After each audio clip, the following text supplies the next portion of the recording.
E então, outra coisa que mudou, assim, foi mudando minha vida ao longo do tempo, foi o próprio distanciamento do fato em si, né? Obviamente, quando eu perdi minha mãe e eu tinha 12 anos, quando eu perdi minha mãe aos 6, aos 12 anos, o assunto era complexo. Aos 20, ele era complexo, mas ele tinha outro peso na minha vida.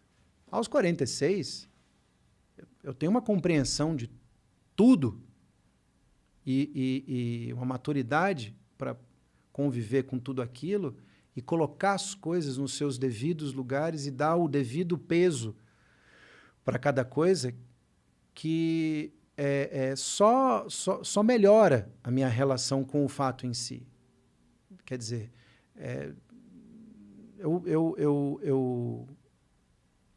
eu aprendo muito mais a cada momento que fica mais distante, porque eu começo a ter uma frieza para olhar determinadas coisas. Então, por exemplo, eu não me recordo quando ela morreu, eu não me recordo de chorar profundamente. No dia seguinte, eu fui para a escola, normalmente, como qualquer outro dia. Meu pai perguntou: vocês querem ficar em casa? Não, eu quero ir para a escola, ver meus amigos. E você consegue imaginar o que estava a escola no dia seguinte, né? Eu falo que eu brinco que eu dou coletiva desde os 6 anos de idade, né? Porque você entra na escola, junta todo mundo, claro.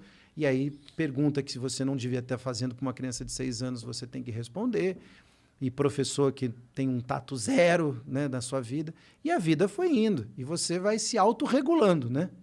Porque tem coisa que o teu pai consegue dar conta e tem coisa que você que lute. Você aprende a dar conta. É na porrada. Não tem jeito. E eu fui dando o meu jeito. O João foi dando o jeito dele. E aí, justamente, a idade equaliza as coisas em tempos diferentes. A Maria Rita do jeito dela, eu do meu jeito, o João do jeito... E aí, eu lembro, com 12 anos, meu pai fez um disco com uma cantora peruana e ela pediu para gravar uma música da minha mãe. E meu pai fez um arranjo, mas ele disse a ela, falou: olha, o meu arranjo para essa música já existe, eu não vou fazer outra. Então, se você quiser gravar essa música, é desse jeito, eu não vou fazer outra. Ela falou: tá bom. Ele falou: sua conta e risco, porque o arranjo vai ser o mesmo. Ela falou: ok. E ele fez exatamente o mesmo arranjo. E eu lembro no dia da audição, que ele foi mostrar o disco, e aí chegou essa música. Cara, abriu um buraco embaixo de mim, abriu um buraco. Eu não conseguia respirar, não conseguia entender mais nada. Foi quando eu tive a noção da perda pela primeira vez, 6 anos depois. Eu precisei de quase isso de terapia para entender por que isso aconteceu. Mas, então, eu fui... E aí, cada vez que eu me deparo com uma pessoa... Porque, assim, as pessoas não entendem isso, né? Você está aqui indo fazer compra. Eu estou de pessoa física. A partir do momento que me reconhece, eu viro pessoa jurídica, na hora, né? Aí você... E, assim, de cada 10 pessoas que me abordam, 9 falam dela. Ou me abordam por causa dela. Então, eu convivo com a perda dela quase que todo dia. Se você não aprender a lidar com isso, você fica louco. Sim. Porque, no final das contas, eu faço a mesma coisa que ela faz. Então, eu não tenho crise de identidade com o meu trabalho, né? Não tenho. Vivo muito bem com o meu trabalho e está tudo certo. E respeito o que ela deixou. E mas também é a consciência de que as pessoas que fazem isso não estão vindo na maldade, né? Nunca. Elas estão vindo por um É um carinho carinho enlouquecedor. Então, assim, não só por ela, mas de pensar assim, tem alguma coisa aqui que, né, que existe ainda. Cris, você consegue imaginar quantas pessoas já quase desmaiaram na minha frente de saber que estavam encostando em algo dela? De ter tremedeira, da pessoa não conseguir falar. Mas assim, eu lidei com isso assim, já perdi a conta. É uma loucura, entendeu? Então, assim, como é que você cria uma barreira para se proteger? Não tem que se proteger, é o que é. Sim. E, de repente, receber esse carinho... Total. Que, né, que, de alguma forma, te conecta a ela de uma maneira doce, que é... E aquela pessoa precisa extravasar, né? esse carinho. E a única forma que ela vai conseguir extravasar esse carinho é se eu receber ele. Porque senão, aquele se eu bloquear, Sim. vai fazer mal para ela. Aquele fã também ficou órfão Total. de onde depositar o carinho. Então, quando vê um ser que veio dela e que também tem um trabalho que dá continuidade ao legado dela, se sente muito... É uma maluquice, mas assim, foi o que eu falei. Assim, se esse é o roteiro da minha vida, bora lá, entendeu? Vou abraçar, né? Vamos para cima, entendeu? E aí, ao mesmo tempo, com o tempo, ao passar dos anos, eu comecei por exemplo, nós tínhamos uma resistência muito grande às homenagens feitas a ela que não passassem por nós, de alguma forma. Aí, muita gente achava que a gente era embarreador de ideia. Mas é que as pessoas não sabiam o que chegava e de que forma chegava. A grande maioria era oportunista, aproveitadora, sensacionalista. A grande maioria. Não vai fazer. Muitíssimas poucas pessoas chegavam com uma ideia sólida, à altura dela, agregando valor. Não vinha isso. Assim como foi o livro. Exato. Né? O filme.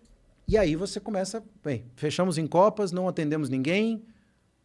Chega, não falamos sobre esse assunto. E nos restringimos aos editoriais de gravadora e tudo mais. Mas continuavam vindo as coisas. Quando veio tudo meio junto, o musical, o livro, o filme... Eu lembro, engraçado, a minha filha já tinha nascido, e eu tive uma sensação assim muito louca. Eu falei, cara, essa história precisa ser contada.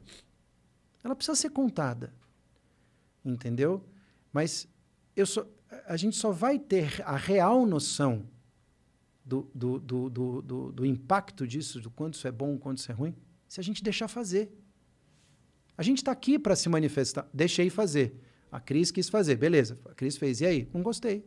É o meu direito. Mas se o mundo gosta, entendeu? E ela não mentiu, não inventou, não deturpou, nem nada, velho, tá no bora mundo. aí, entendeu? Porque só isso vai fazer a Elis continuar na cabeça de todo mundo. As novas gerações precisam da Elis. Elas não sabem, mas elas precisam. Porque Elis, quando você faz um corte na história política, social e cultural do país, até os anos 80 e a partir dos anos 60, tudo tem Elis. Tudo. Tudo. É uma loucura. A mulher viveu 36 anos e deixou uma obra como se ela tivesse vivido 60. Você fala, que loucura é essa? Uma obra atemporal. E tão moderna, né? Isso tão precisa ser dito. atual, né? Isso precisa ser dito, entendeu? Porque é um patrimônio nosso. Então, num país que trata tão mal a sua memória e sua cultura, né, por N motivos, você abre mão disso, eu não tenho esse direito. Seria egoísmo. A minha mãe é a dona Elis Regina Carvalho Costa, que nasceu lá na Vila do IAPI, em Porto Alegre, e morreu prematuramente aos 36 anos de idade. A Elis Regina não é minha mãe. Eu sou o tutor. E eu preciso cuidar muito bem disso. Quando eu consegui distanciar as duas coisas, primeiro de tudo, eu fui muito mais feliz. Sem sombra de dúvidas. Rolou um... Com certeza. Por outro lado, só ajuda. Eu consigo ajudar mais ela, eu consigo fazer mais coisas, eu consigo estar perto de mais coisas para promovê-la. E eu começo a me entender também muito mais. E curioso como esse possível distanciamento acabou te aproximando mais, né? Total. Porque a hora que você distanciou foi agora que você se conectou de verdade com... E assim, eu sempre falei que eu represento um legado. Como é que eu posso representar um legado que ninguém vê? Sim. Ou que, pelo menos, eu não permito que as pessoas... Erradamente, eu não permitia que as pessoas tivessem contato com esse legado. Já foi com esse novo pensamento que você... Porque eu lembro que no orquestra você fez o Bêbado Equilibrista, não foi? Eu fiz, não gravei, eu só fiz. Fez. Eu toquei porque eu tinha tocado num especial e aí o arranjo ficou e a gente resolveu fazer... Acho que foi no último show, porque eu tinha feito Elis por Eles, né? Então eu tinha um arranjo pronto. Sim. E aí eu resolvi tocar aqui em São Paulo. Acho que eu toquei uma vez no Rio e uma vez aqui em São Então Paulo. dei sorte que peguei esse dia. Você tocou no Todo Seu também. Foi. Eu não tenho nenhum problema de tocar qualquer música que seja dela. A única coisa que eu sempre peço para que as pessoas entendam é se eu não quiser tocar. Sim. É só isso. Mas por que você quer tocar? Eu comigo mesmo. Mas eu não me oponho a tocar. Entendeu? Eu sempre falei assim, homenagem Homenagem. É pessoal. Você vai fazer a sua, você vai fazer a sua, eu vou fazer a minha. Entendeu? Então é isso. Então, você fez homenagens pontualmente para sua mãe, então você quis sair na foto, você quis pegar um rabo de foguete. Você pensa assim? Tá bom. Beleza. Eu não tô mais nem aí. Eu juro por Deus, não tô mais nem aí. Mas não tô nem aí. O que acham, deixam de achar. Uhum. Eu tenho uma responsabilidade, sem dúvida, entendeu? Muito me ajudou, por exemplo, parece uma maluquice isso, né? Que eu tenho que apresentar a avó da minha filha para ela, né? Eu tenho que apresentar, para ela entender. Sim. Porque se ela quiser seguir nesse caminho, ela precisa entender o tamanho da pressão, né? O tamanho da encrenca. Porque se para mim, que sou homem, já dói, você imagina para quem é mulher, né? Então, mas eu apresento. Apresentar para ela me fez entender o quanto eu precisava que isso chegasse às pessoas. Sim. Mais, né? Sim. Mais. Ela tem Há 15 quantos anos anos e com a Maria agora Rita, as né? amigas dela precisam saber quem é. Sim. Essa comparação aconteceu com a Maria Rita. Quando ela apareceu, muita gente falando, tá copiando, tá copiando. Falando, gente, mas é filha, como é que não vai ser? Como é que Então, não vai parecer? É uma coisa muito... Eu só consigo imaginar que seja isso natural do ser humano. Eu não consigo imaginar que não seja outra coisa. Porque eu passei por isso também. Mas como eu sou homem, a parada colou durante um tempo, mas depois não consegui, não deu liga, entendeu? E aí me encheram o saco por outras coisas. Mas eu não sei, parece uma necessidade de você... A gente falou isso aqui no começo, né? De você ter que justificar determinadas coisas. Sim. Né? Parece aquelas notícias de, sei lá, Glória Pires posa com filha e semelhança assusta. Assusta quem? Você não estudou biologia no colégio? Pelo amor de Deus! Exato. Deixa eu te explicar como é que funciona isso. Se É. você não tivesse matado o Alan pra jogar truco, Exatamente. você saberia que Exatamente. não espanta a semelhança de... Eu acho assim, eu acho que as pessoas, acho que elas precisam, não sei, parece que conforta elas quando elas encontram uma explicação um pouco menos, um pouco mais mundana, né, digamos assim, um pouco mais que é palpável, né, que ela consegue entender. Porque, cara, eu não sei, assim, eu já cheguei a várias teorias, várias. Já cheguei à teoria de que a gente causava uma inveja tremenda. E depois eu comecei a achar que as pessoas eram maldosas. Depois eu comecei a achar... No final das contas, eu falei assim, gente, a gente nem é tão interessante assim. Eu tenho certeza que a gente nem é tão interessante assim. Se a gente fosse tão interessante assim, alguém teria proposto para a gente fazer um reality, né? Sei lá, os Marianos, os Camarguians, sei lá, qualquer porra dessa.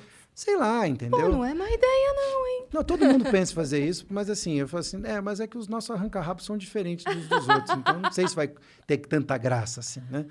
E no final das contas, a gente nem é tão interessante assim. Eu acho que é um pouco da natureza humana, querer ficar comparando, né? E eu sempre falo, gente, uma coisa para existir, ela não precisa anular a outra. As coisas foram feitas para coexistirem, entendeu? E tá tudo certo.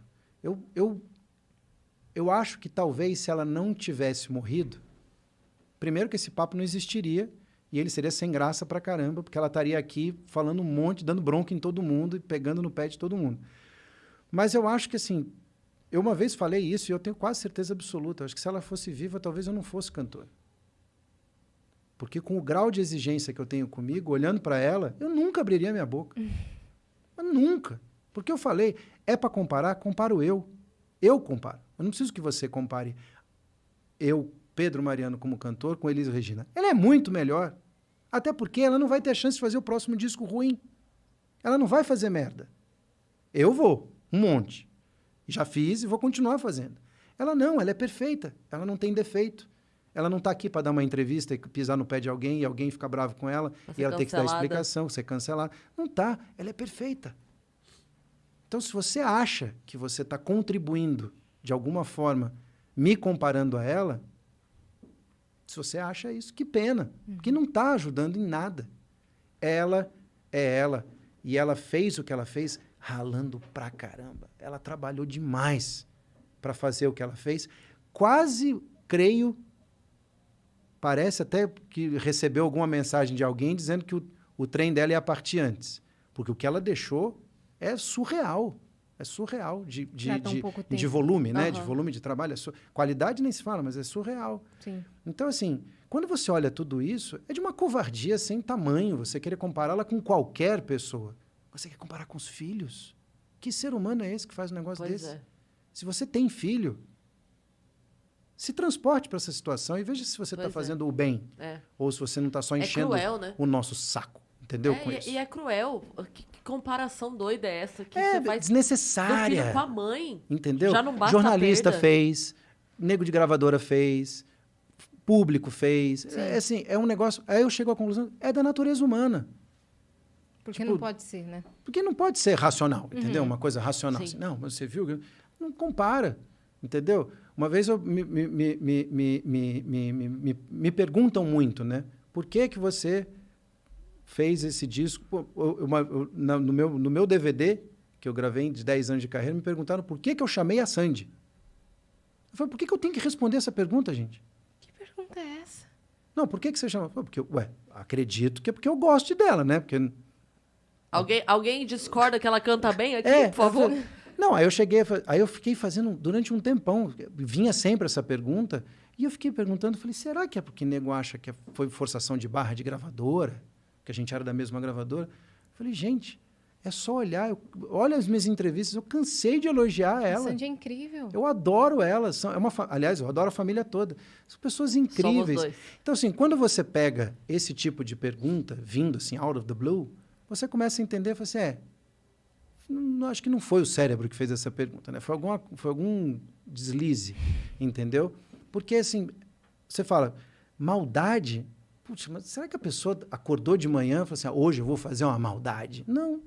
Então, assim, eu acho que é um pouco da natureza humana, essa coisa de comparar, de você querer, para uma coisa dar certo, alguém tem que dar errado, tudo. Eu acho isso tão pequeno. Sim. E cheguei a um momento da minha vida que eu fiz assim, Aí esquece. Pra essas pessoas tem que mandar o meme. O que falta pra você é noção de ridículo. Exatamente. Agora,